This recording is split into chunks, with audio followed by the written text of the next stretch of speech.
E aí, galera, tudo bem? Aqui é o professor André e eu vou fazer uma aula agora sobre tabela periódica que eu acredito que seja a Química A, aula 6 da apostila 2, tá bom?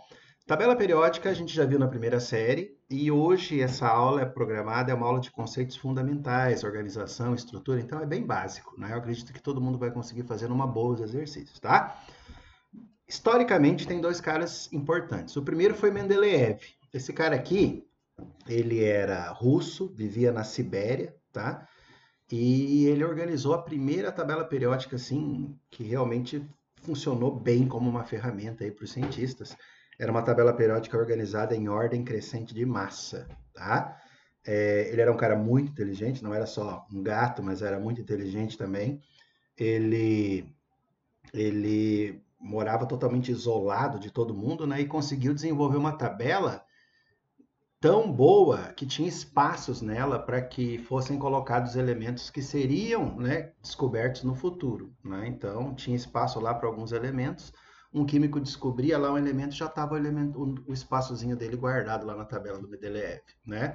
O problema é que com o advento do estudo da radioatividade, né, começaram a descobrir muitos elementos de mesma massa, elementos radioativos, por exemplo, carbono 14 com a massa do nitrogênio 14. Nitrogênio é radioativo, mas o carbono 14 é, né? Então, isso aí começou a dificultar um pouco a organização na tabela. Para organizar então melhor, veio esse cara britânico chamado Moseley. Moseley desenvolveu, elaborou uma tabela, só que agora organizada em ordem crescente de número atômico, Z. Tá? Então, Mendeleev, ordem crescente de massa, depois Moseley, ordem crescente de número atômico. A tabela que vocês têm no material de vocês, a tabela atual, é a tabela organizada em ordem crescente de número atômico, tá? E ela tem mais ou menos essa carinha aqui, ó. A tabela periódica é dividida em famílias ou grupos, tá?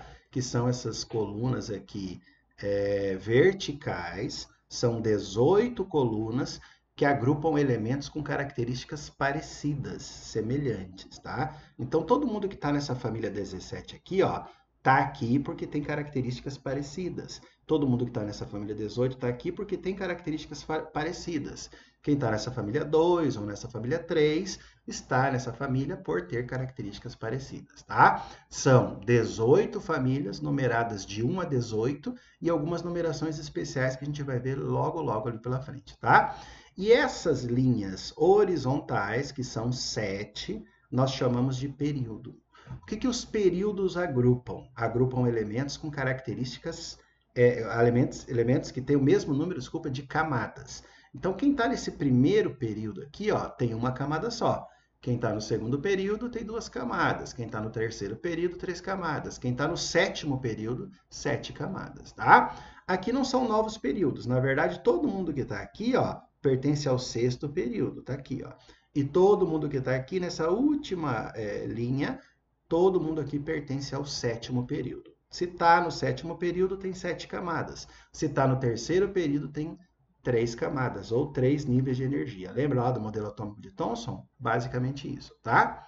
Algumas famílias têm nomes especiais, eu sei que a maioria de vocês lembram, né? A família 1, ou família 1A, é a família dos metais alcalinos. Tá aqui, ó, para você não esquecer, tá? Alkali Metals, olha que chique.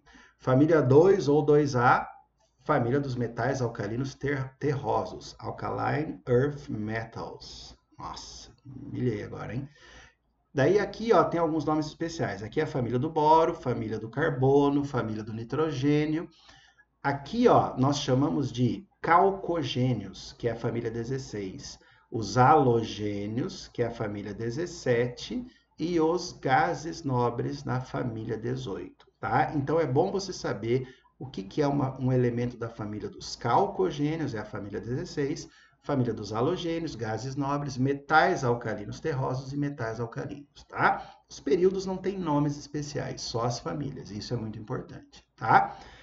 Aqui tem uma tabela mais enxuta que mostra uma numeração mais antiga, mas que pode aparecer também. Olha só, nós temos as famílias A, que estão nessa parte mais elevada da tabela, tá? Que são, na verdade, os elementos representativos, e nós temos as famílias B que estão nessa parte aqui da tabela, que são os elementos de transição, tá?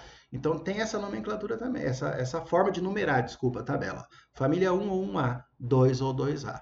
Daí pula todas as famílias B e continua aqui, ó, família 13 ou 3A, 14 ou 4A, até a família 18 ou 8A. Isso é importante você saber, então, essas numerações diferentes. Por quê? Porque aqui eu posso falar família 7A, família 17 ou família dos halogênios ainda, tá?